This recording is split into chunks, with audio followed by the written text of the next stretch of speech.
covering all the Vault Hunter concept art from the Borderlands series, part Wilhelm. When we first encounter Wilhelm in Borderlands 2, he's whatever the fuck this is. Honestly, if you fought him without any context and didn't realize there was a person under all that, I wouldn't blame you. So for the pre-sequel, Gearbox wanted to revisit a few existing NPCs and kind of reverse engineer them into Vault Hunters. For Wilhelm, that meant working backwards. They had to figure out what this guy looked like before he turned into the human equivalent of a D575A-3 superdozer.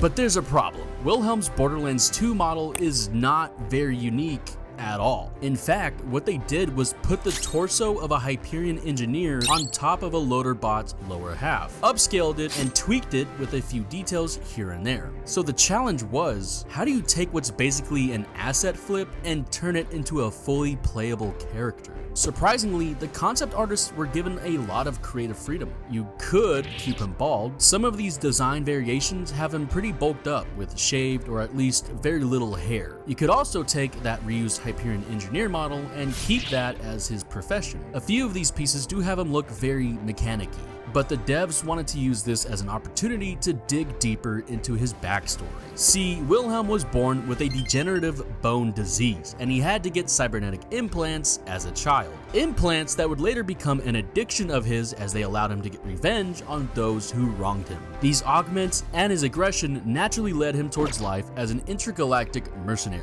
In fact, he was so desired for his skills that he worked for almost every known mega corporation out there. And of course, Wilhelm infamously transforms over the course of the pre-sequel, starting off partially augmented, but as time goes on, his body and even his voice become more and more mechanized. Jack was so impressed with Wilhelm's performance that Hyperion bankrolled even more of his augmentations. Eventually, he is dispatched to New Haven, where he basically solos the original 4 Vault Hunters. From that point on, the line between man and machine just kept fading until Wilhelm eventually became more metal than flesh. Who do you want to see me cover next, Amara or Zane? If you're on mobile, vote here. If you're on anything else, drop a comment.